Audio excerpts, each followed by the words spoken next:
Hi students, very good morning. Good morning, sir. Warm welcome to my new video related to functions of central banks or functions of RBI. Very important topic under Bankng II or Introductory Economics second, and we can expect definitely an essay from this topic or maybe 2 or 3 5-mark questions. Very important topic. Okay, then here we have discussed in the previous video that the central bank is the apex bank in a country and it is entrusted to implement monetary policies. As you know, central bank is the leader of the money market. It guides and also it regulates and controls the banking structure of the country.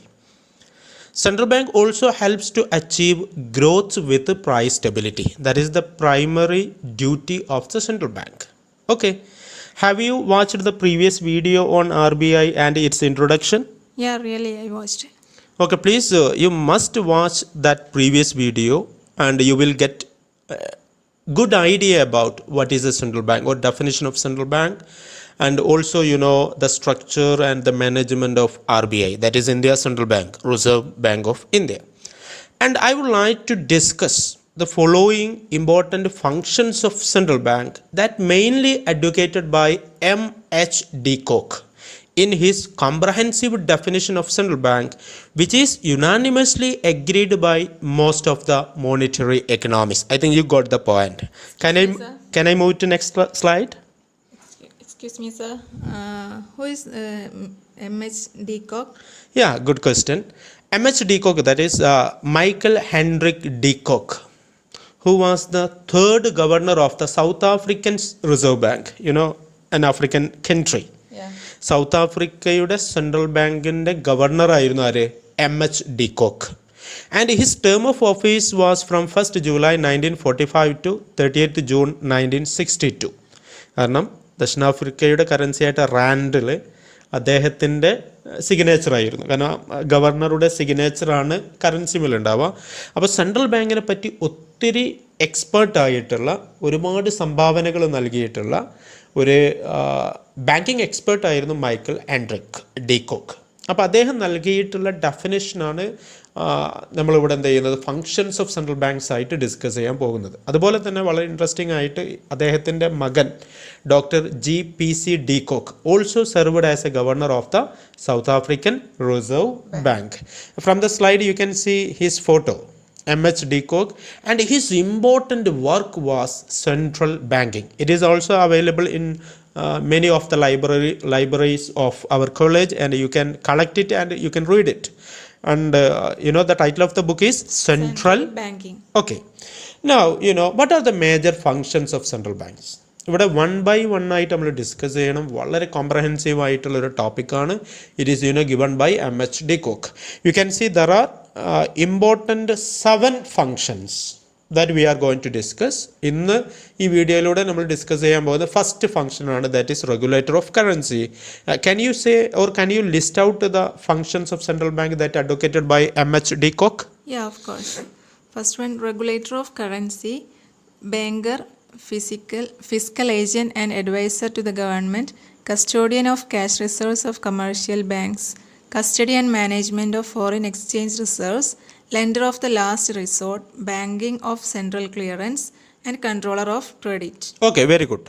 And here, the important point is that, for example, regulator of currency that we are going to discuss, that is central bank as a bank of issue, you can expect a 5-mark question from this topic exclusively. That is why, ഈ 6 points എന്താണ് വളരെ important ആണ്. ഇത് what are the major functions of central banks, ആ രീതിയിൽ നമുക്കൊരു essay പ്രതീക്ഷിക്കാം. അതുപോലെ തന്നെ ഒരു ഫോർ എക്സാമ്പിൾ ലാസ്റ്റ് ഫങ്ഷൻ ആയിട്ടുള്ള കൺട്രോളർ ഓഫ് ക്രെഡിറ്റ്, അത് മാത്രമോ നമുക്ക് ലോങ് എസ്സേ ആയിട്ട് പ്രതീക്ഷിക്കാൻ പറ്റും. അപ്പോൾ അത്രക്കും വളരെ ഇമ്പോർട്ടൻ്റ് ആയിട്ടുള്ള ടോപ്പിക്കാണ്. അതുകൊണ്ട് തന്നെ അത്യാവശ്യം സമയമെടുത്ത് വളരെ കോംപ്രഹെൻസീവായിട്ട് ഹോളിസ്റ്റിക് ആയിട്ട് ഡിസ്കസ് ചെയ്യേണ്ടതുണ്ട്. അപ്പോൾ ഇന്നത്തെ വീഡിയോയിൽ എല്ലാ ഫങ്ഷൻസും പറയണോ? No. Each and every 1 by 1 ആയിട്ട് നമുക്ക് പോവാം. Yes okay. അങ്ങനെയാണെങ്കിൽ ഇന്നത്തെ വീഡിയോയിൽ നമ്മൾ ഡിസ്കസ് ചെയ്യാൻ പോകുന്നത് വളരെ ഇൻട്രസ്റ്റിംഗ് ആയിട്ടുള്ളൊരു ഏരിയ ആണ്, regulator of currency or central bank as a bank of issue. ഓരോ ടോപ്പിക്കിലും we will give much focus on Indian central bank, that is RBI. Okay, yes. Now the first point, the first function of central bank or the first function of RBI, Reserve Bank of India, it is regulator of currency or central bank as a bank of issue. Okay, then here central bank has the monopoly of note issue and maintains a separate issue department. Monopoly means kuttaga. Okay, നമ്മുടെ രാജ്യത്ത് currency അടിച്ചിറക്കാനുള്ള ഉത്തരവാദിത്വം ആർക്കാണ്? RBIക്കാണ്. അമേരിക്കയിൽ അതാരാണ്? Federal reserve ആണ്. ചൈനയിൽ അതാരാണ്? People's bank of ചൈനയാണ്. ഇംഗ്ലണ്ടിൽ ആരാണ്? ബാങ്ക് ഓഫ് ഇംഗ്ലണ്ട് ആണ്. പ്രീവിയസ് വീഡിയോ കാണണം, അതുപോലെ ചാനൽ സബ്സ്ക്രൈബും ചെയ്യണം, എന്നാലാണ് ഞാൻ കൊടുക്കുന്ന വീഡിയോസൊക്കെ നിങ്ങൾക്ക് 1 by 1 ആയിട്ട് കാണാൻ പറ്റും. Okay, have you subscribed my channel? Yeah, already subscribed. Okay, thank you. But here the important thing is that RBI maintains a separate issue department. നമ്മുടെ കയ്യിലുള്ള 2000 രൂപ, 500 രൂപ, 200 രൂപ ഒക്കെ ഉണ്ടല്ലോ, അതൊക്കെ അടിച്ചിറക്കുന്നത് ആരാണ്? RBI ആണ്.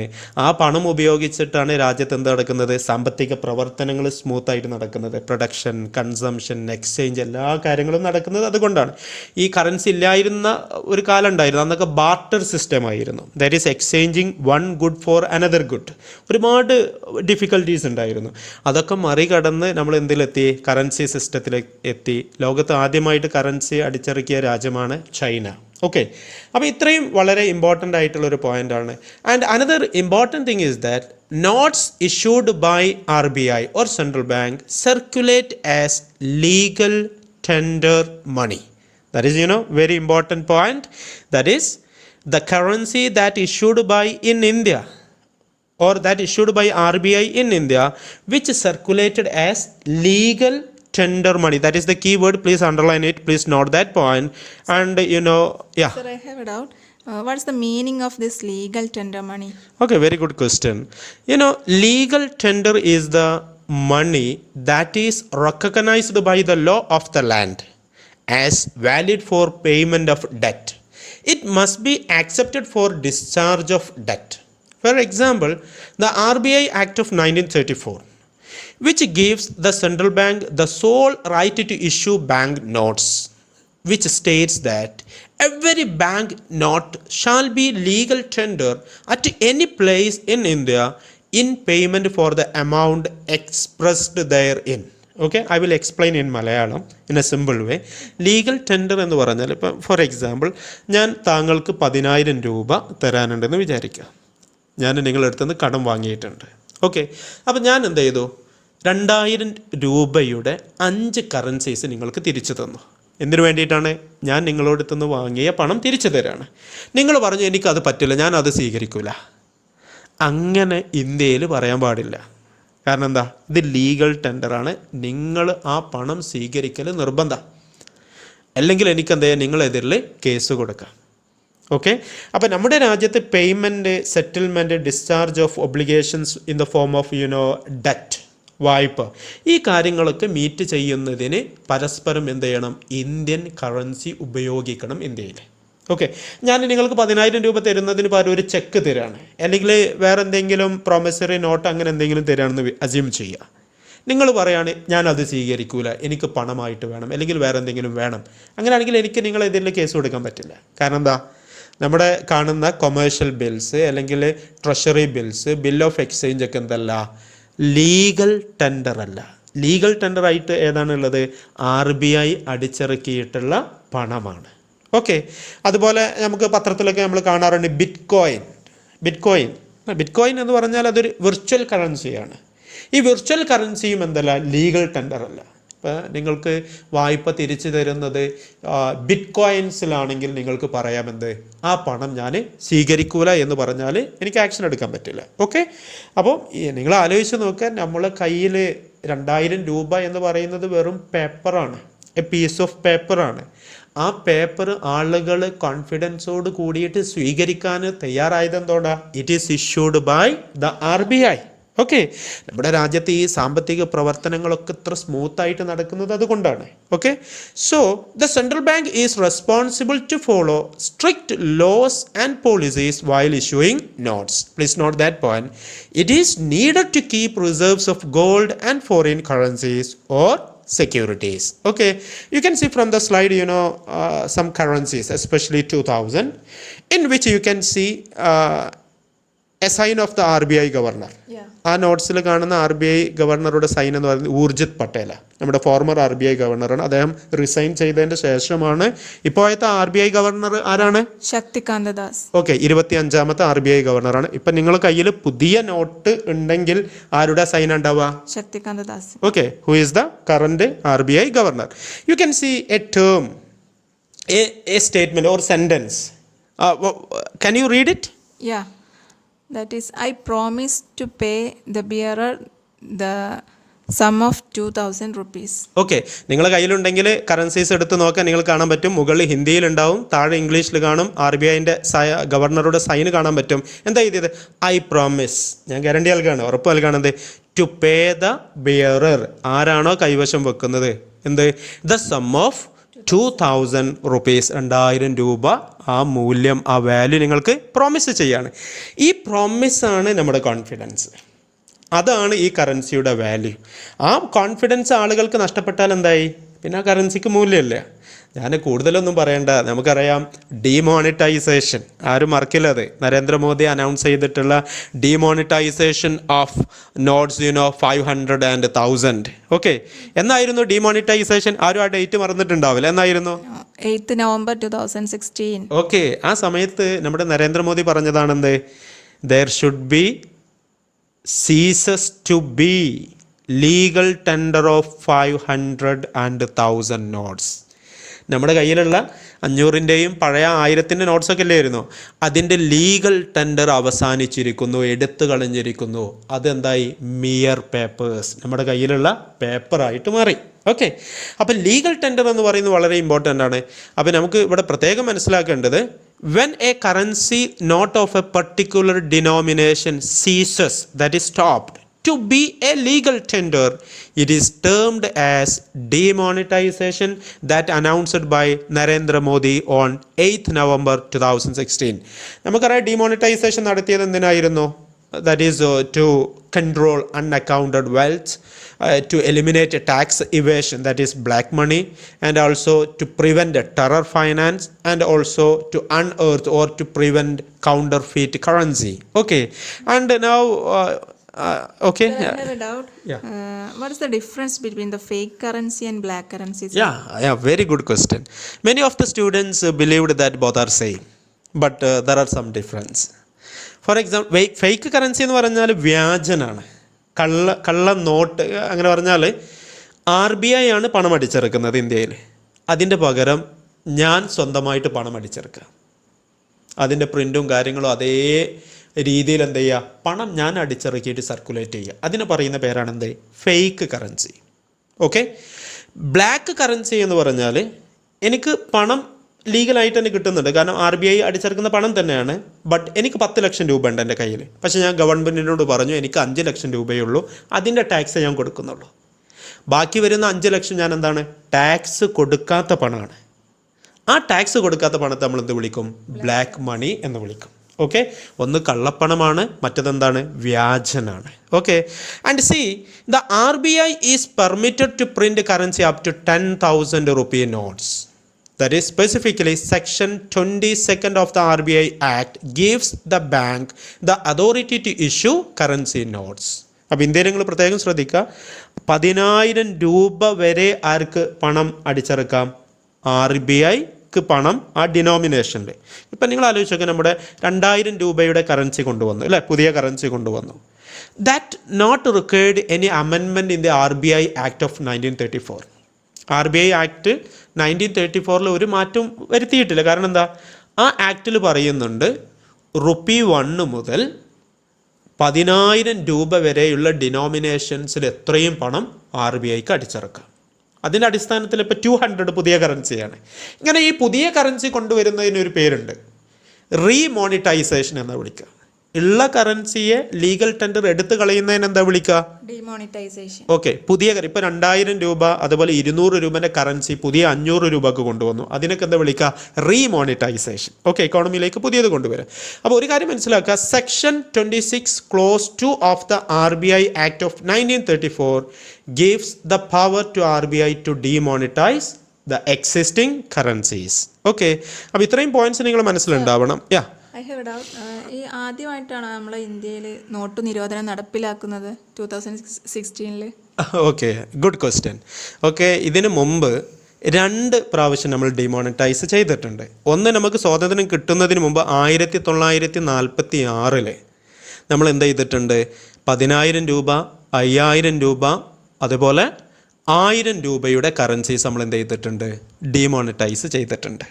ഓക്കെ, അതിൻ്റെ ശേഷം നമുക്ക് സ്വാതന്ത്ര്യമൊക്കെ കിട്ടിയ ഒരുപാട് വർഷങ്ങൾക്ക് ശേഷം 1978 അന്ന് മൊറാർജി ദേശായി ആയിരുന്നു പ്രൈം മിനിസ്റ്റർ. അദ്ദേഹത്തിൻ്റെ കാലഘട്ടത്തിൽ എന്ത് ചെയ്തിട്ടുണ്ട്? 10,000, 5,000, 1000 രൂപയുടെ കറൻസീസ് എന്ത് ചെയ്തിട്ടുണ്ട്? നമ്മൾ ഡിമോണിറ്റൈസ് ചെയ്തിട്ടുണ്ട്. അപ്പോൾ ഇതുവരെ ഇന്ത്യയിൽ ഇറക്കിയതിൽ ഏറ്റവും ഹയർ ഡിനോമിനേഷനുള്ള കറൻസി ഏതായിരുന്നു? 10,000 നോട്ട്സാണ്. ഓക്കെ, ഇന്നിപ്പോൾ അതില്ല. ഓക്കെ, ഇന്നിപ്പോൾ നമുക്ക് ഏറ്റവും ഡിനോമിനേഷൻ കൂടിയ കറൻസി 2000 ആണ്. ഓക്കെ, അപ്പോൾ ഇന്ത്യയിലൊക്കെ എന്തുണ്ടായിട്ടുണ്ട്? 10,000 രൂപയുടെ വരെയുള്ള കറൻസീസൊക്കെ ഉണ്ടായിരുന്നു എന്നുള്ളത് മനസ്സിലാക്കുക. ഓക്കെ, നൗ അതുപോലെ തന്നെ ഡിമോണിറ്റൈസേഷൻ ഇപ്പോൾ നമുക്കറിയാം യൂറോപ്യൻ യൂണിയൻ 1999 അതിലെ മെമ്പേഴ്സായിട്ടുള്ള പ്രത്യേകിച്ച് ഒരുപാട് രാജ്യങ്ങൾ എന്താ ചെയ്തിട്ടുണ്ട്? അവരെ കറൻസീസൊക്കെ ഒഴിവാക്കിയിട്ട് യൂറോ എന്ന് പറയുന്ന കറൻസി സ്വീകരിച്ചിരുന്നു. 2002 അവർ സ്വീകരിച്ചു. അതേപോലെ തന്നെ 1990 ഓസ്ട്രേലിയ അവരുടെ പേപ്പർ കറൻസി മാറ്റിയിട്ട് എന്ത് ചെയ്തു? പോളിമർ നോട്ട്സ് ഇൻട്രൊഡ്യൂസ് ചെയ്തിരുന്നു. പോളിമർ നോട്ട്സ് പറഞ്ഞാൽ പ്ലാസ്റ്റിക് കറൻസി കൊണ്ടുവന്നിരുന്നു. ഓക്കെ, ഇനി നമുക്കിവിടെ ഡിസ്കസ് ചെയ്യാനുള്ളത് ഇന്ത്യയിൽ RBI കറൻസി അടിച്ചിറക്കുമ്പോൾ ഏത് സിസ്റ്റമാണ് ഫോളോ ചെയ്യുന്നത്? We are following minimum reserve system. What is minimum reserve system? Yes, that is in India, RBI adopted minimum reserve system of note issue, that is rupees 115 crore in gold and rupees 85 crore in foreign currencies. Okay, ഇന്ത്യയിൽ currency അടിച്ചിറക്കുന്നതിന് നമ്മൾ follow ചെയ്യുന്ന പ്രിൻസിപ്പിളാണെന്ത്? Minimum reserve system. ആ policy പ്രകാരം ഇന്ത്യയിൽ എത്രയും പണം അടിച്ചിറക്കാം, പക്ഷേ RBI എന്ത് കീപ്പ് ചെയ്യണം? 115 കോടിയുടെ സ്വർണവും 85 കോടിയുടെ വിദേശ സെക്യൂരിറ്റീസ് കടപ്പത്രങ്ങൾ അല്ലെങ്കിൽ വിദേശ പണം സ്വീകരിക്കണം അഥവാ കീപ്പ് ചെയ്യണം. There is no limit to the issue of notes after keeping the minimum amount of 200 crore in gold and foreign currencies or securities. 200 crore എന്ന് പറഞ്ഞാൽ 115 കോടിയുടെ ഗോൾഡ്, 85 കോടിയുടെ വിദേശ കടപ്പത്രങ്ങൾ. ഓക്കെ, അതുപോലെ തന്നെ the monopoly of issuing notes vested with the central bank ensures the following advantages. Okay, uniformity in the note issued, brings stability in monetary system, boosts confidence among the public, provides elasticity to the monetary system and controls the supply of money. Okay, now അതുപോലെ തന്നെ കറൻസിയുടെ മൂല്യം അതിൻ്റെ internal സ്റ്റെബിലിറ്റിയും external സ്റ്റെബിലിറ്റിയും keep ചെയ്യുന്നതിൽ വലിയ പങ്ക് ആര് വഹിക്കുന്നുണ്ട്? RBI വഹിക്കുന്നുണ്ട്. തോന്നിയ പോലെ പണം അടിച്ചിറക്കാൻ പറ്റില്ല. അപ്പോൾ ഞാനൊരു എക്സാമ്പിൾ പറയാം. സിംബാബ്വെ എന്ന് പറയുന്ന രാജ്യത്തെക്കുറിച്ച് പഠിച്ചാൽ നിങ്ങൾക്കറിയാം, അവിടുത്തെ റോബർട്ട് മുഗാംബെ അദ്ദേഹം അവിടുത്തെ കറൻസീസ് എന്ത് ചെയ്തു? ധാരാളം അടിച്ചിറക്കി. എന്നിട്ട് ആൾക്കാർക്ക് കയ്യിലൊക്കെ അങ്ങോട്ട് പണം കൊടുത്തു. പക്ഷേ ആ രാജ്യത്തിൻ്റെ കറൻസിയുടെ മൂല്യം അങ്ങോട്ട് കുറഞ്ഞു. ഹൈപ്പർ ഇൻഫ്ലേഷൻ വന്നു. അത് പോയിട്ട് അവിടെ ഒരു ചായ കുടിക്കുന്നതിന് പോലും ലക്ഷക്കണക്കിന് സിംബാബ്വൻ ഡോളറിൻ്റെ ആവശ്യം വന്നു. അപ്പോൾ അങ്ങനത്തെ ഒക്കെ ഒരു ടെൻഡൻസി വരും. കാരണം എന്താ? പണം എക്കോണമിക്ക് എത്രയാണ് ആവശ്യമുള്ളത് അതിനനുസരിച്ചിട്ട് എന്ത് ചെയ്യാൻ പാടുള്ളൂ? പണം അടിച്ചിറക്കാൻ പാടുള്ളൂ. അതുപോലെ തന്നെ USSRൽ 1990 അവിടുത്തെ റൂബിളിൻ്റെ മൂല്യം അങ്ങോട്ട് പോയി. അവിടുത്തെ കറൻസീസൊക്കെ ആളുകൾ ഒരുമിച്ച് കൂട്ടിയിട്ട് മണ്ണെണ്ണ കൊടുത്തിട്ട് കത്തിച്ചിട്ട് തണുപ്പ് അകറ്റിയിരുന്നു. അതുപോലെ സെക്കൻഡ് വേൾഡ് വാറിലെ ജർമ്മനിയുടെ കറൻസി ആയിരുന്നു മാർക്ക്. ഓക്കെ, അതിൻ്റെ മൂല്യം ഒരുപാട് ഇല്ലാതായി. അപ്പം ഇങ്ങനത്തെ ഒക്കെ ഒരു ഇഷ്യൂസൊക്കെ വരും. അപ്പോൾ RBI take much care while issuing currencies and they will take actions to prevent or the issue like inflation or deflation and so on. Okay, അതുപോലെ തന്നെ I would like to ask a question. Who is interested to issue 1 rupee and 1 rupee coin? Ministry of Finance. Okay, കാരണം rupee 1 and coin are issued not by RBI, please note the point, but issued by Ministry of Finance itself with the signature of the Finance Secretary on the note. You can see the rupee note and coins from the slide. Now, according to the information provided by RBI, India prints 2000 crore currency notes every year, and 40% of the cost goes towards import of paper and ink. It mainly imports paper from countries like Germany, Japan, and the UK. Okay. Now, note issue centers of RBI. India, for printing of notes, the Security Printing and Minting Corporation of India Limited, SPMCIL, a wholly owned company of the government of India, has set up printing presses at Nashik, Maharashtra, and Devas in Madhya Pradesh. Similarly, the Bharatiya Reserve Bank Note Mudran Private Limited, a wholly owned subsidiary of the RBI, also has set up printing presses at Mysuru in Karnataka and Salboni in West Bengal.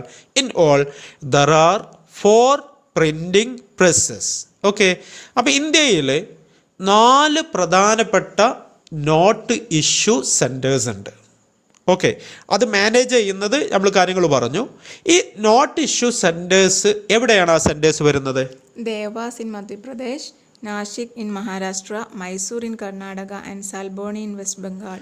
Yes, similarly, for printing of coins or for minting of coins, Security Printing and Minting Corporation of India Limited, SPMCIL, has 4 mints at Mumbai, Noida, Kolkata, and Hyderabad. For what? For coin production. Yes, very good.